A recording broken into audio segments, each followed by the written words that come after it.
My husband's sister didn't come back for forgiveness. She came back with 15% of our company. Read that again. Sit with it. 15%. Not a gesture. Not a statement. A weapon.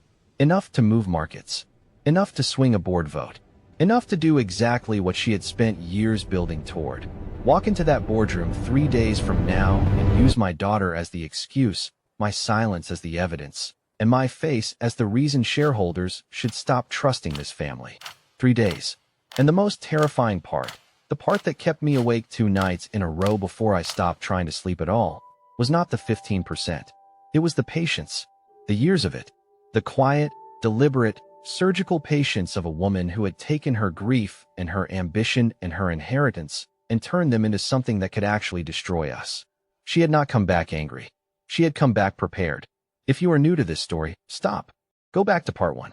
I mean that. Because what I am about to tell you is not an episode. It is a culmination. 7 parts of marriage and boardrooms and legacy and loss and love. And now we are here, at the thing all of it was pointing toward. And you need the full picture to understand the weight of what I am carrying into this fight. For those of you who have been here from the beginning, you already know what is at stake. You already know who the players are. You know about Halmiani, about Min-jae, about Jin, about the silence I kept too long, about the family that was never sure it wanted me, and the woman who ran it who made sure I knew it every single day. You are ready. Subscribe if you have not already. Hit that notification bell, because part 9 is coming, and after what I found at the end of this story, in the margin of a dead woman's final letter, you are going to want to be there the moment it drops. Let's go. It started with a text message, not a call, not a meeting request, not a lawyer's letter, not even an email, which at least would have had a timestamp and a subject line and the formal distance of something official. A text message, for paragraphs, sent at 11:47 p.m. on a Tuesday night. I remember the time because I was still awake, sitting at the kitchen table going over school documents for Jin, and I heard Min-jae's phone buzz on the counter behind me. I did not look. He picked it up, and I heard him stop moving. There is a specific kind of silence that happens in a body when something has landed. Not the silence of thought, the silence of impact. I have felt it enough times in this house to recognize it immediately. I turned around. He was standing completely still, one hand on the counter, the other holding his phone, and his face.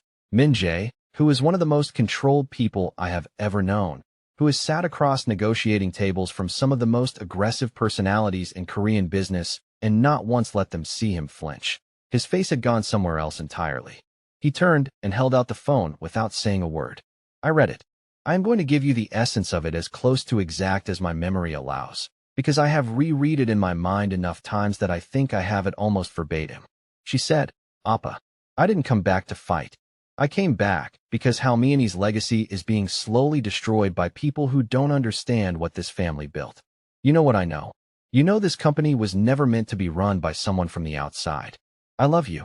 That is exactly why I cannot let this continue. The vote is in 3 days. I hope you understand what I had to do. And I hope you know that none of this is personal. None of this is personal." I read that last line 3 times. 4 times. 5. And each time I read it, I felt something different. The first time, disbelief. The second time, something close to a dark laugh. The third time, a cold and clarifying anger that I recognized immediately because I had felt it once before.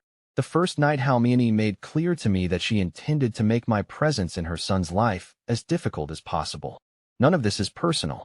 A woman who had spent years building a financial position designed to remove my husband from the company his family built, who had chosen to use my daughter's existence as justification, who had gone out into the world and assembled capital and allies and strategic legal mechanisms with a single target in mind. And she was telling us it was not personal. There are 2 possibilities. Either she genuinely believed that, or she said it because she knew exactly how personal it was and she wanted us to know that she was operating above that she had moved beyond emotion into something colder and more dangerous. I believed it was the second one. I still believe that. Min-jae sat down at the kitchen table. He put both hands flat on the surface, like he needed to feel something solid beneath him. He did not speak for a long time. The kitchen was very quiet. The clock on the microwave said 11:51. The school papers for Jin were still spread out in front of me, completely irrelevant now, belonging to a version of this evening that had existed 4 minutes ago and was already gone. I pulled out the chair across from him and sat down. I did not say anything either for a while. I let him be where he was. Finally, he said, very quietly, "She's been planning this for years." Not a question, not an accusation, just a fact landing in the room, finding its shape. "Yes," I said. Another silence. Then he said something I was not expecting. He said, "She learned it from my mother." And I looked at him, and I saw that he was not saying it with bitterness, or with the particular heavy grief of someone processing a betrayal. He was saying it the way you state an obvious truth that has simply, finally, arrived in full clarity. The way you name a thing you have half known for a long time and been reluctant to fully see. And in that moment, I felt the shape of what we were actually dealing with. This was not a disgruntled family member making a reckless move out of emotion.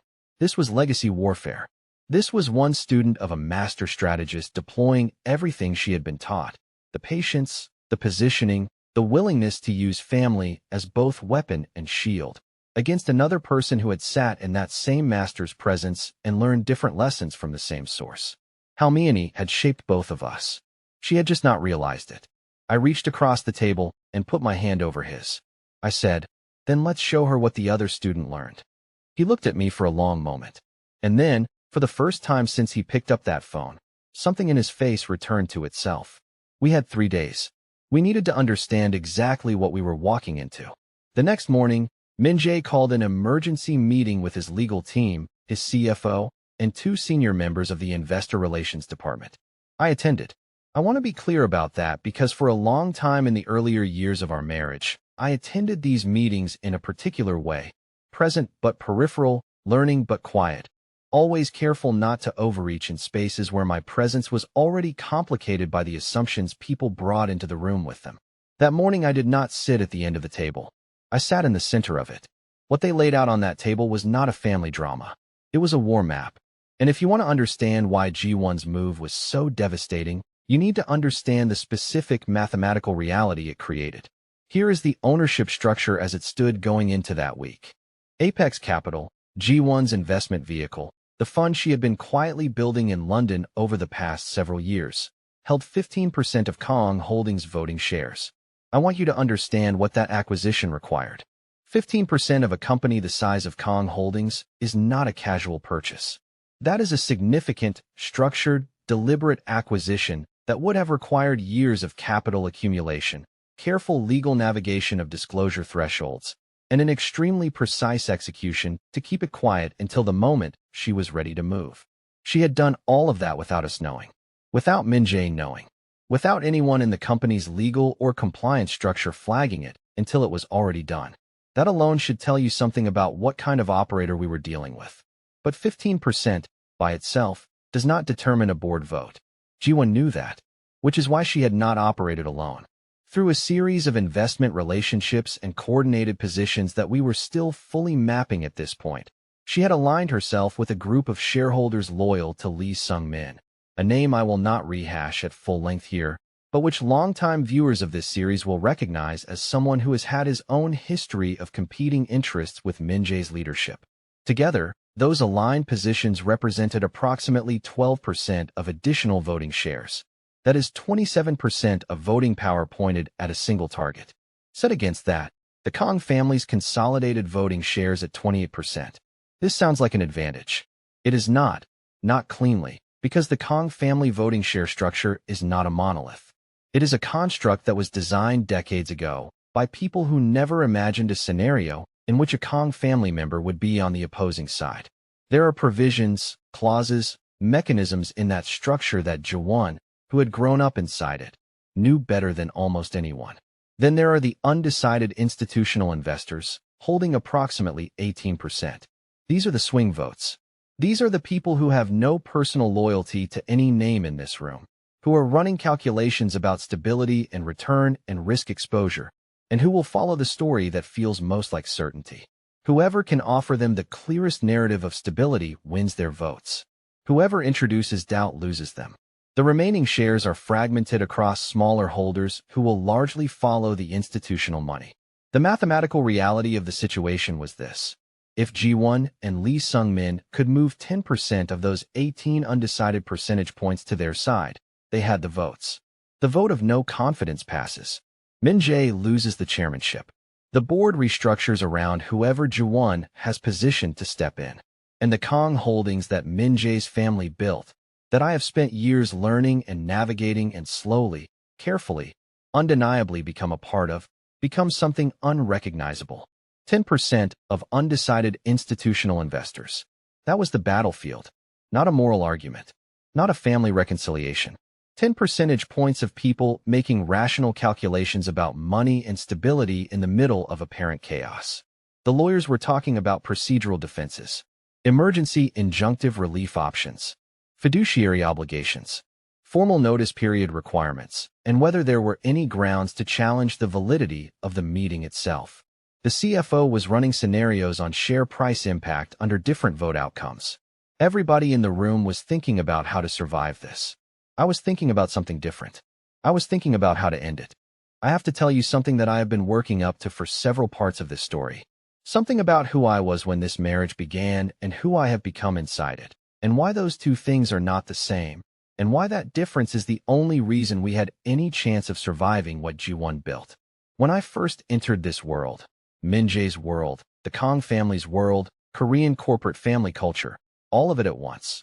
I was 31 years old, and I was deeply in love, and I was also, if I am being completely honest, not fully prepared for the specific texture of what that world would ask of me. I came from strength. My family raised me with strength. The women I grew up with knew things about endurance and dignity and grace under fire that no amount of money or boardroom experience replicates. I was never a weak person. But there is a difference between the strength required to endure and the strength required to command. And for a long time in this marriage, what the situation called for, or what I told myself it called for, was the first kind of strength. Survive the scrutiny. Prove myself through patience. Build credibility quietly. Earn what others were given by default, because that is the reality of entering a world that was not built with you in mind. That is a real strategy. I am not here to tell you it was wrong. It worked in many ways. It kept our marriage intact through things that would have broken it. It allowed me to build relationships inside this family and this company that became genuinely valuable. It gave me time to learn things I could not have learned any other way. But survival has a ceiling, and I was approaching it.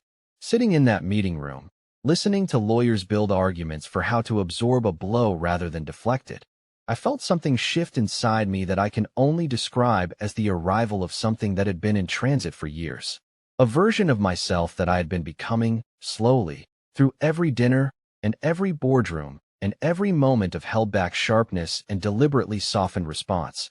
And that was now, in this room, in this crisis, fully present and unwilling to wait anymore. She thinks I chose heart over strategy. That is what Ji-won believes. She believes that my position in this family is the position of someone who got here through love and has survived here through love and therefore can be managed through the emotional pressure that love creates.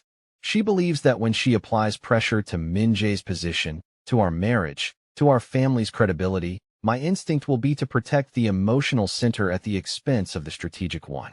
She thinks I don't understand the board. She has watched me in rooms, and she has seen someone who is gracious and considered and who does not lead with aggression, and she has concluded that I am not a threat to her plan. That I am, at best, a complication. Something Min Jae will have to manage while the real players make the real moves. She forgot something. I survived Halmiani. Not just survived. I sat in close proximity to that woman for years. I watched her operate at the highest level of corporate family strategy. I watched her read people, map incentives, anticipate moves, and deploy information at precisely the right moment with precisely the right framing. I watched her use warmth as a trap and silence as a weapon and family loyalty as a leash. I watched her lose once, gracefully, in a way that turned the loss into a setup for something larger. I watched the most formidable operator I have personally encountered work her craft so consistently and so completely that it became invisible to almost everyone around her. Almost everyone. I was not Halmiani's protege. I was not her student in any way she would have acknowledged. But I was paying attention. Through every dinner where she made me feel like a visitor. Through every meeting where I was the only face in the room that looked like mine. Through every moment where I absorbed something that was meant to diminish me and instead filed it away as information. I was learning. I just never let anyone know I was studying. I stopped the meeting. The room went quiet. Everyone looked at me with that specific expression, the one I have seen enough times now to read perfectly, the one that is trying to decide whether to be surprised or to pretend they are not surprised. I said, "We are not going to defend. We are going to move first. And here is exactly how we are going to do it." The room shifted. I could feel it the way you feel a change in air pressure. Min Jae looked at me from across the table, and I saw something in his eyes that I recognized. It was the same thing I had seen in them on our wedding day, when he looked at me at the altar with an expression that was part awe and part profound relief, like someone who had been waiting for something without knowing they were waiting for it, and it had finally arrived. I said, "She's expecting a defensive play. She has prepared for it. She has a counter for it already built. So we do not give it to her. We move in places she is not watching, using information she doesn't know we have, and we change the shape of the game before she has time to adjust." I had their full attention. "She thinks she's 3 days ahead of us," I said. "She is wrong." And I started to lay it out. If you are watching this for the first time, and you are currently sitting forward in your chair, good. That means you understand the stakes. Subscribe now so you don't lose the thread. Go back and watch from part 1 if you haven't already. This series is telling a full story, and you want the whole thing. Back to it. I am going to walk you through what we did, in detail, because I think these things matter. I think the mechanics matter. I think women, particularly women who look like me, who enter worlds that were not designed for them and have to navigate by a different map than the one handed out at the door, deserve to see the actual thinking, not just the emotional arc. Not just the triumph. The actual chess. First move, a controlled leak into financial media. Not a press release. Not an official statement with the company's name on it. A carefully sourced inquiry placed with a journalist who covers corporate governance, questioning the transparency of Apex Capital's acquisition structure. Specifically, how does a fund of that profile accumulate a 15% stake in a company of Kong Holdings size without triggering standard disclosure thresholds? What are the capital sources behind that acquisition? What is the debt structure, if any, underlying the fund's position? These are not accusations. These are legitimate questions that a responsible journalist covering this space would and should ask. And the moment they are being asked publicly, the moment that question mark appears in the financial press, every institutional investor watching this company starts reassessing their own exposure. Because institutional investors live and die by stability and predictability, and the thing they fear most, more than any single bad quarter or any one piece of negative news, is uncertainty. A cloud over a major shareholder's position is uncertainty, and uncertainty makes people cautious. We needed the undecided 18% to feel cautious. Not panicked, not hostile to us, just cautious enough to pause before following G1's narrative. Second move, direct approaches to 3 specific institutional investors. Not all 18%. Trying to move all 18% in 48 hours would have been both impossible and sloppy. We chose 3 specific funds with precision, based on their historical voting behavior, their stated investment philosophy, and, critically, the depth of Min Jae's personal relationships with the people running them.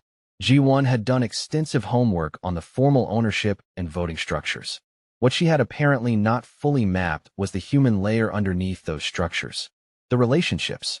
The dinners over years, the phone calls during industry crises, the moments when Min Jae had gone out of his way for someone who did not expect it. Those relationships are not visible in a cap table. They do not show up in a regulatory filing. But they are real. And in the kind of decision that hinges on who you trust in an uncertain moment, they matter enormously. Third move, the embezzlement documentation. This one I need to explain carefully. Min Jae had in his possession, through the estate settlement process following Halmiani's death, financial records from an internal audit of a subsidiary that G1 had managed for approximately 3 years before she left the company. Those records documented irregularities.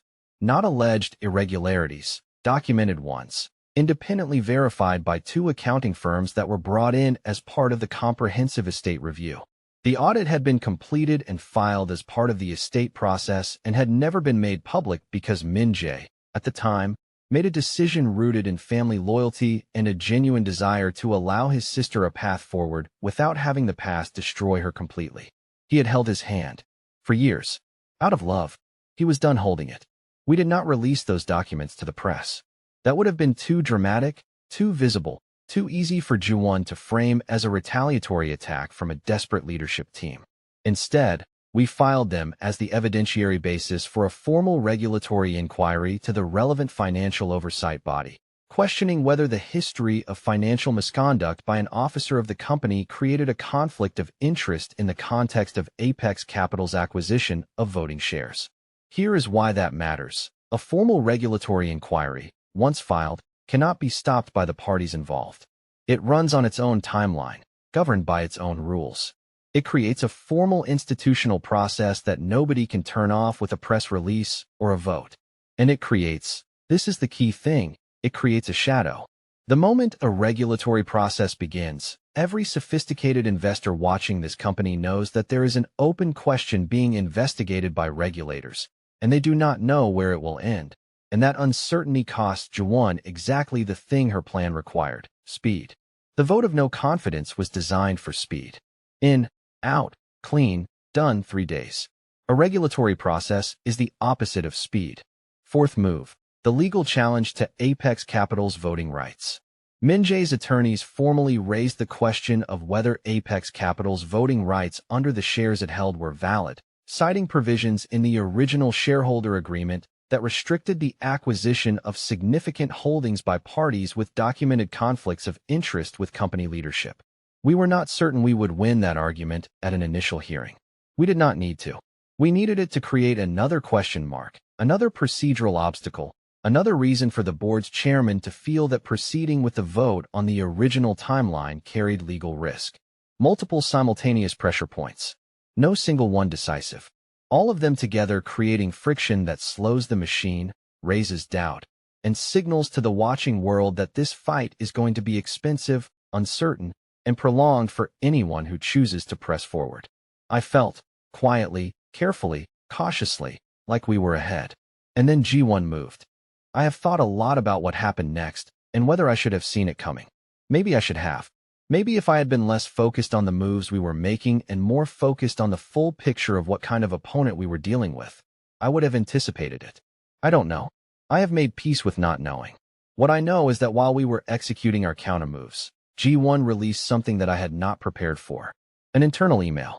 Old. Nearly 3 years old. Written by me to a private investigator I had retained during the period when questions first arose, quietly, privately, in the complicated and frightening way these things always arise, about Jin's paternity. Questions that eventually led to the revelations that shook this family in the earlier parts of this story. The email was selected and excerpted with extraordinary care. The framing around it was even more careful. Ji-won did not claim I had done anything illegal. She did not accuse me directly of any specific wrongdoing. She asked a question in the language of corporate governance, a language she speaks fluently. She asked, through the right channels, to the right people, using just the right documents. If senior leadership was aware of a material question about the company's succession structure and chose not to disclose it, this is not a family matter. It is a governance matter. A family that concealed relevant information about succession once is a family whose judgment cannot be trusted on succession now. That was the move. Not an attack on my character. An attack on the company's credibility. Routed through me. Through my silence. Through the complicated, human, entirely defensible, but publicly very difficult to explain choice I had made years ago to hold information close while I tried to understand it. She had turned my love, my instinct to protect my family, into evidence of a governance failure. And she had done it in a way that made me, specifically me, the most visible reason for doubt. Not Min Jae, not the company's financial performance. Me, the outsider, the one who was never supposed to be here. The one whose presence in this family was already a point of tension for a certain segment of people who looked at our marriage and saw something that made them uncomfortable. She had aimed the narrative directly at my identity, at what I represent, at the ways in which I have always been a visible symbol of change in a structure that resisted change. It was precise. It was cold. It was, in its terrible way, masterful. And I want to be honest with you about the 4 minutes that followed. I sat down. I put my hands in my lap. I looked at the document on the screen in front of me, and I read it once, twice, 3 times. And I felt the full weight of it. Not just the strategic weight, the personal weight. The weight of having something private weaponized. The weight of recognizing the specific, targeted cruelty of using my silence, which had been motivated by love, as ammunition against everything I had built. The weight of knowing that for some of the people who would read this, it would confirm a story they had always wanted to believe about me. For minutes, I let myself feel all of it. Then I got up. I went to find Min Jae, and I said, "She just made a mistake." He looked at me. She showed her full hand. I said, "She came at me personally, which means she is worried. If she were truly confident in the vote, she wouldn't need the personal play. She only goes there when she thinks the other moves are not enough." He absorbed that. "Also," I said, "she just gave us something we didn't have before." "What?" She confirmed that she has been watching us for a long time. Very closely. Close enough to have an email from 3 years ago. Which means somewhere in that surveillance, there is a trail. And trails go both ways. That night, Min Jae came to find me. Not in the boardroom mindset, not in crisis management mode. He came quietly, the way he does when something is personal. I was in the study, going through documents for the 100th time, but really just needing to be in that room. The room where I have processed most of the hard things that have happened in this house. He closed the door.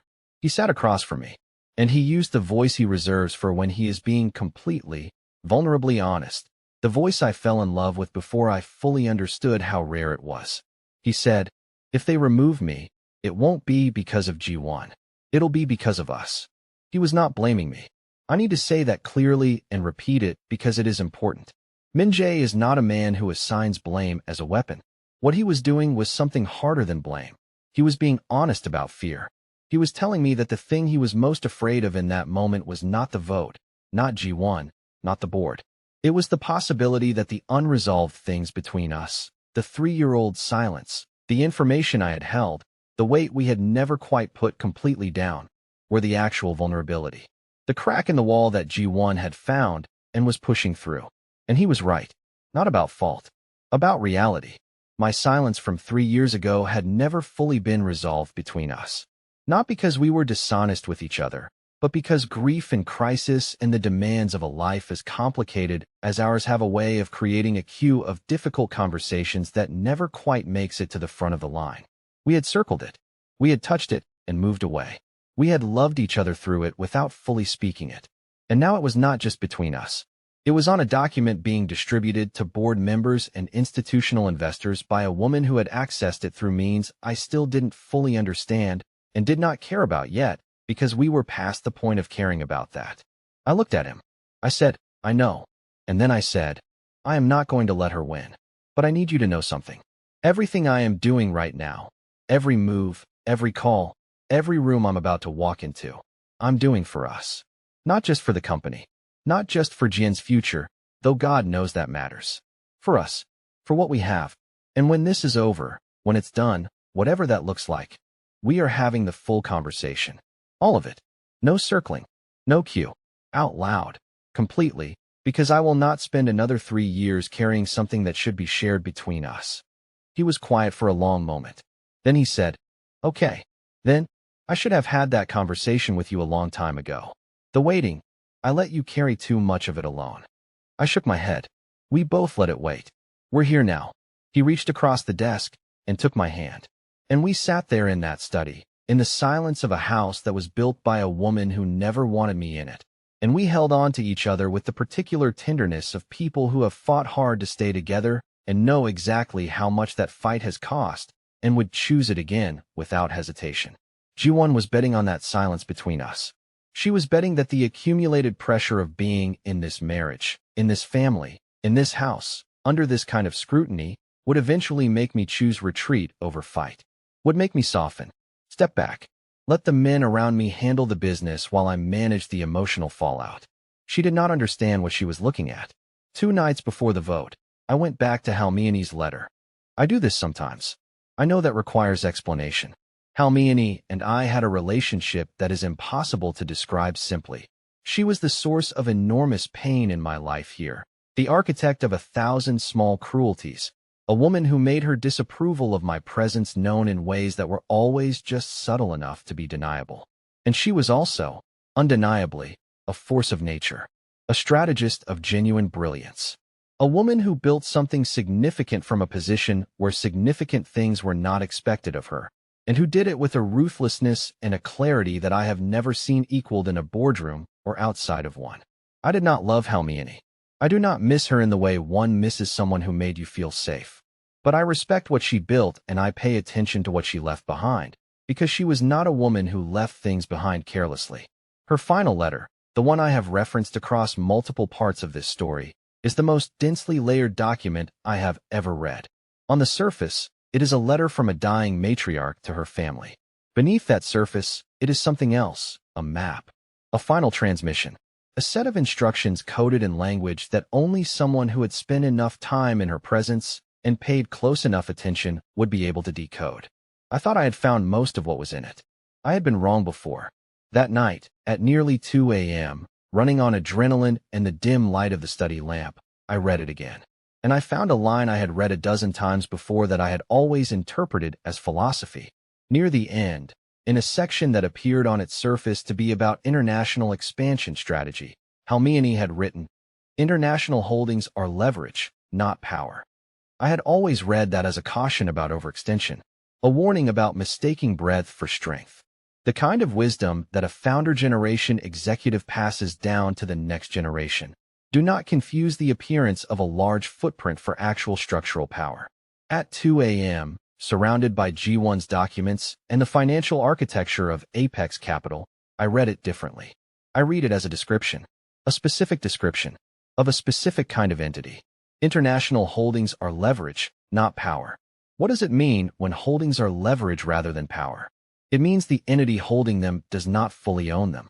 It means they were acquired through borrowed capital, through loans, through credit facilities, through instruments that look like ownership but are actually a form of obligation. The fund holds the shares, but behind the fund are lenders, and those lenders have claims, and those claims have conditions. If the conditions are threatened, the lenders move. I went very still. I thought about Apex Capital. I thought about how quickly G1's vehicle had accumulated a 15% stake. I thought about the timeline and the scale and what that would have required in terms of capital, and I thought about what kind of capital structures make that kind of acquisition possible in that kind of time frame. And I thought, we have been looking at her position as if it is solid. We have been treating 15% as a fixed, stable fact. What if it isn't? I called Minjae's CFO at 2:30 in the morning. He picked up on the fourth ring. Not happy about it, but professional enough not to say so. I said, I need the actual capital structure of Apex Capital, not the fund prospectus, not the investor relations presentation, the actual source of the capital behind their major positions. Who are the lenders on the Kong Holdings stake? What are the loan covenants? What triggers a review of the terms? Silence on the line. Then, that's going to require some calls to London. It's 6:30 a.m. in London, I said. Make the calls. By 5 a.m. Seoul time, we had the picture. Apex Capital was leveraged, more leveraged than a fund with its public profile would typically present. The acquisition of 15% of Kong Holdings had been funded substantially through borrowing, 2 European institutional lenders, specific capital instruments with specific covenants. And those covenants included stability conditions, meaning, if the fund's major positions came under significant pressure, if there was material uncertainty about the value or permanence of those positions, if regulatory questions arose, if the stability of the underlying asset was meaningfully in doubt, the lenders had contractual rights to review the terms of their loans and potentially require the fund to reduce its exposure. I want you to understand what I was looking at when that information landed. Everything we had already done, the regulatory filing, the governance questions, the media inquiry about the acquisition structure, was not just creating procedural delays. It was, if Apex Capital was as leveraged as these documents suggested, creating the exact conditions under which G1's lenders would start looking very carefully at their own risk exposure. Regulatory inquiry over a major position. Governance uncertainty around the underlying asset. Financial press raising questions about acquisition methodology. That is not just friction for a board vote. That is, for a highly leveraged fund with stability covenants, a potential liquidity event. We had not been trying to change G1's mind. We had not been trying to win a press battle or score a moral victory in front of the board. We had, almost accidentally, been doing something far more powerful, We had been threatening the financial architecture that made her position possible in the first place. We did not need to attack her morality. We did not need to attack her in public. We did not need to give the board a dramatic confrontation to react to. All we needed to do was maintain the uncertainty we had already created, allow it to compound, and let her lenders do the rest. Cold, precise, matriarch level. I thought about Halmione. I thought about this woman who had made me feel like an intruder for years, who had looked at me across her dinner table with eyes that said, "You do not belong here. You are not built for this. You will never understand what this family requires." And I thought, she left me the answer. Whether she intended to leave it to me, I will never know. Maybe she meant it for Jaewon and was simply wrong about which student would be reading it. Maybe she knew exactly what she was doing in ways I will never fully understand. Maybe neither. I whispered something into the quiet of that study, to the ghost of a woman I have complicated feelings about in every direction, complicated enough that I am still not sure how to hold them. And then I closed the letter and went back to work.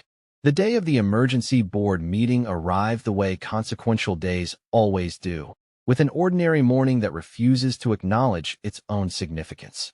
Light through the same windows, coffee from the same machine, Jian asking about a school project while I nodded and tried to be fully present for her and kept losing the thread.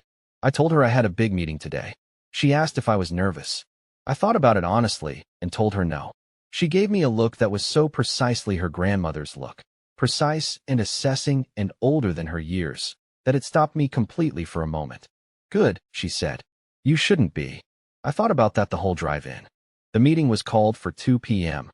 Jaewon would attend by video from London, a detail that Min Jae and I had discussed the night before, because it told us something. People who are certain of victory show up in person. People who need to control their exposure, who want the ability to manage optics if something goes wrong, call in from a safe distance.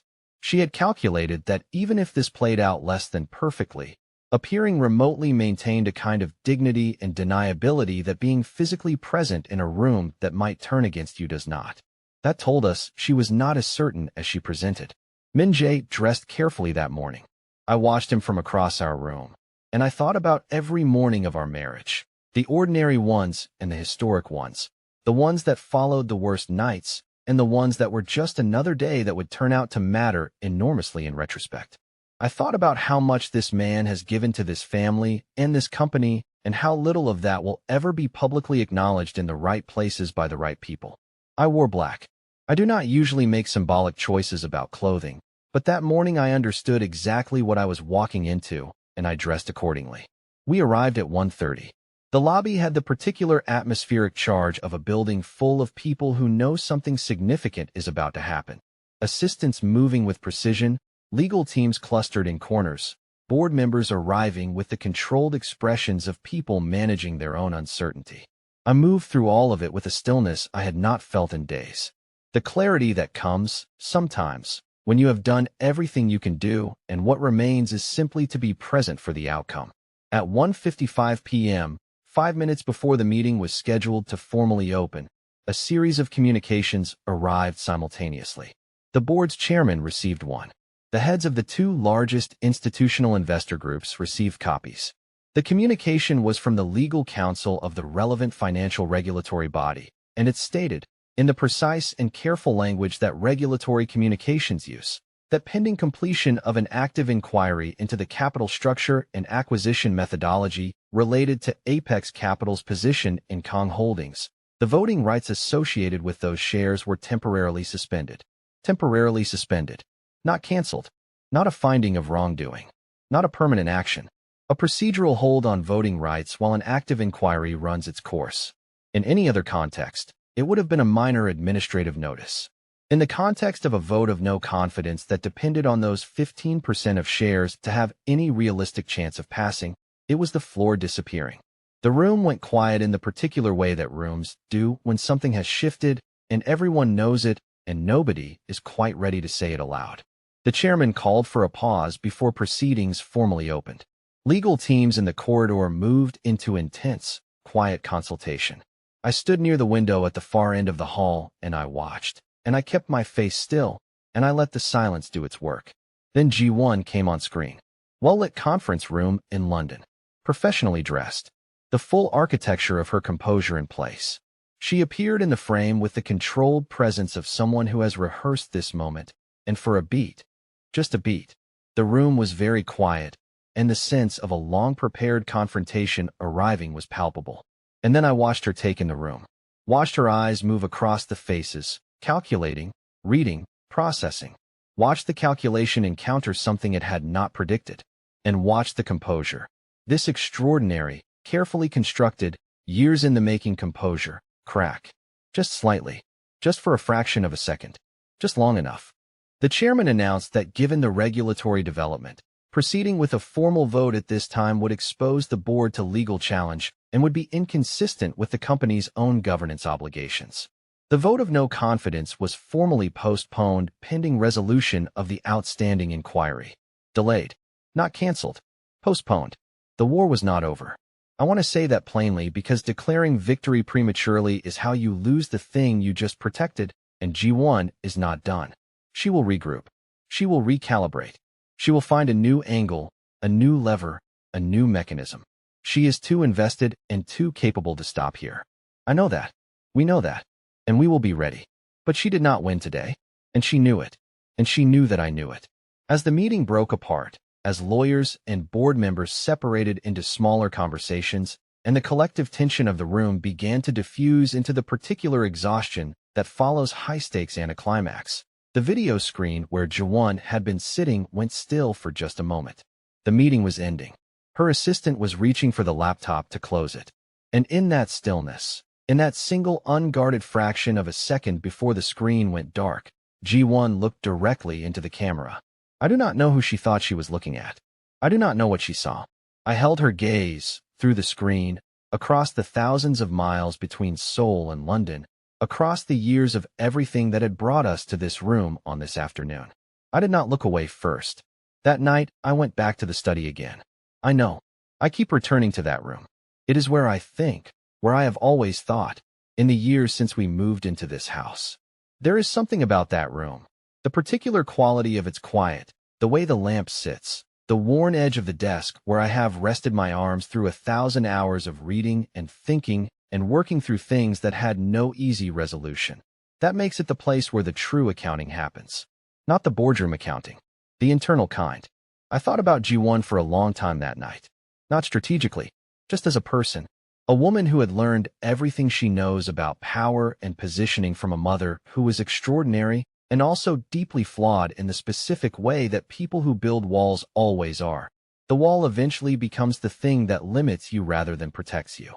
A woman who had watched her brother choose a life that looked different from everything she had been raised to expect and had experienced that choice as a kind of abandonment. A woman who had turned that grief into something sharp and patient and enormously capable, and who had aimed all of it at the people she held responsible. I do not hate G1. I want to be honest about that because it is a complicated kind of not hating, the kind that coexists with genuine opposition, with the full willingness to continue fighting, with clear eyes about the danger she represents. I do not hate her because I understand, at some level, how a person becomes this. I understand what it is to feel like the world you were supposed to inherit has been altered in ways you didn't consent to. I understand the grief underneath the strategy. I can hold all of that and still stand completely against her. That is not weakness. That is what it actually looks like to see someone clearly. I thought about Halmiani. I thought about the letter and the line in the margin, the one I found during all of this, the one I have not told anyone about yet.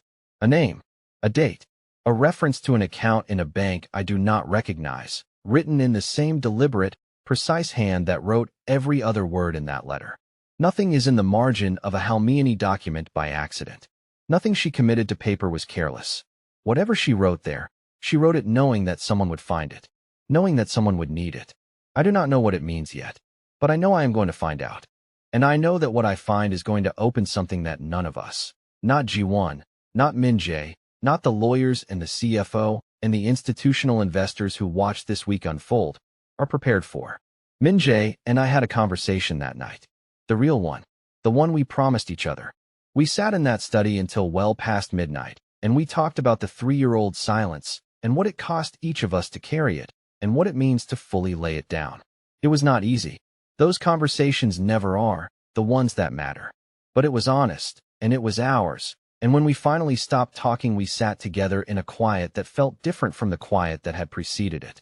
Lighter, more spacious, like a room where someone has finally opened the windows. I thought about what my grandmother used to tell me.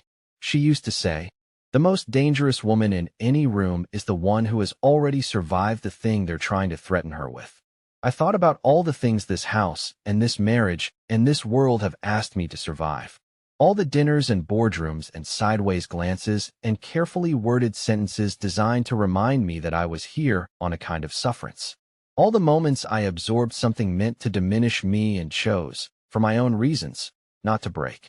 All the years I spent learning a language and a set of rules that were not written for me, by people who never expected me to be fluent in them.